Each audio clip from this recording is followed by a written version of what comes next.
दोस्तों, आज के समय में सोशल मीडिया अपने दोस्तों से जुड़े रहने का एक बहुत अच्छा प्लेटफॉर्म है। इसमें आप नए नए लोगों से भी मिल सकते हैं और रिश्ते बना सकते हैं। मेरी भी प्यार की कहानी की शुरुआत और अंत सोशल मीडिया से ही हुआ था। ये बात उस समय की है जब मैं एमबीए की पढ़ाई कर रहा था और उसी दौरान खाली समय में मैं गूगल टॉक के ज़रिए दोस्तों और अपने मित्रों से बात किया करता था। मैं ज़्यादातर समय एचआर से बात किया करता था। इससे मुझे इंटरव्यू का टिप्स और जॉब के बारे में नई नई जानकारी मिलती रहती। गूगल टॉक पर मेरे इतने फ्रेंड बन गए थे जिसकी वजह से मैं निश्चिंत हो गया था, क्योंकि बहुत सारे फ्रेंड ने मुझे अपनी ही कंपनी में जॉब देने की बात कह दी थी। मैंने पूरा फोकस अपने पढ़ने पर लगा दिया था। इसी दौरान मेरी बात एक लड़की जिसका नाम श्वेता था, गूगल टॉक से बात होने लगी। वो पुणे में एक कंपनी में एचआर थी। उसने मुझे विश्वास दिला दिया था कि कोर्स पूरा करने के बाद मैं पुणे आ जाऊं और वो मुझे अपनी कंपनी में ही जॉब दे देगी। उससे लगातार बात करने के बाद मैंने बाकी फ्रेंड से बात करना लगभग बंद ही कर दिया था। मैं पढ़ाई से समय निकालकर रोज उससे बात किया करता था। बात करते करते कब मैं उससे प्यार करने लगा मुझे पता ही नहीं चला। मुझे ऐसा लगता था कि महीनों लगातार बात करने की वजह से श्वेता भी मुझसे प्यार करने लगी थी। ऐसा लगता था कि हम दोनों एक दूसरे को काफ़ी सालों से जानते हैं। अब मैं उससे बात किए बिना रह नहीं सकता था।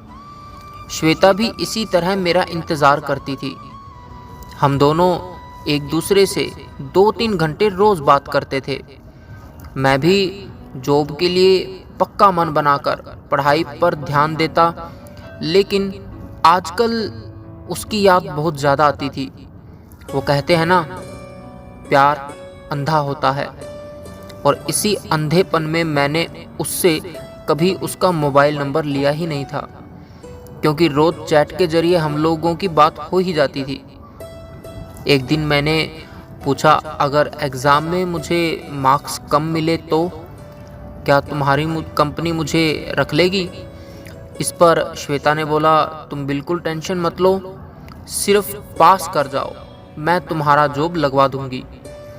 फिर उसने बोला, अभी भी आ जाऊं? क्या अभी तुम मेरी जॉब लगवा दोगी?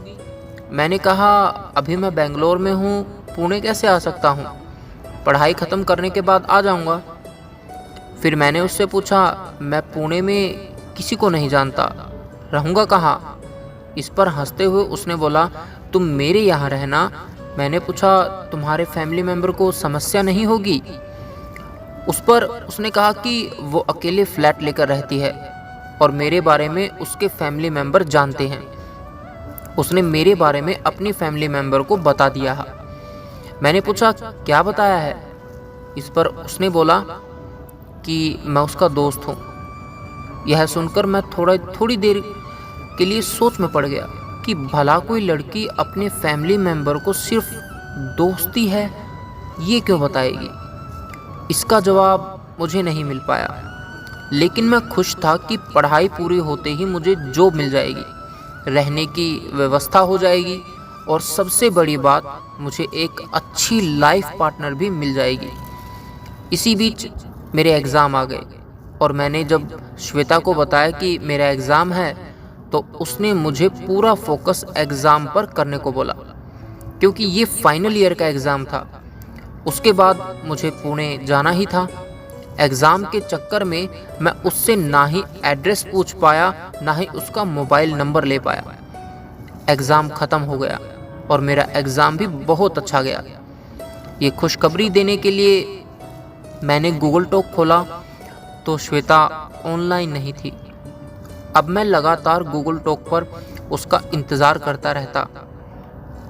मेरे रिज़ल्ट भी आ गए और मैं अच्छे नंबरों से पास भी हो गया, लेकिन श्वेता का ना ही मेरे पास मोबाइल नंबर था, ना ही उसका एड्रेस, और वो गूगल टॉक पर भी नहीं आ रही थी। अब मैं क्या करूं? मेरी कुछ समझ में नहीं आ रहा था। श्वेता की वजह से मैं किसी और फ्रेंड से भी बात करना नहीं चाहता था और लगभग 2 महीने हो गए थे, लेकिन श्वेता अभी तक ऑनलाइन नज़र नहीं आई। मैं खुद से इधर उधर इंटरव्यू देकर एक जॉब ज्वाइन कर लिया। आज इस बात को कितने साल बीत गए, लेकिन आज भी मैं श्वेता का इंतज़ार कर रहा हूँ, लेकिन वो नहीं मिली। मेरी ये कहानी बनने से पहले ही अधूरी रह गई। तो दोस्तों, ये थी आज की कहानी। आशा करता हूँ कि आपको ये कहानी पसंद आई हो। दोस्तों, अगर कहानी पसंद आई हो तो वीडियो को लाइक, शेयर और हमारे चैनल को सब्सक्राइब ज़रूर करें। जय हिंद।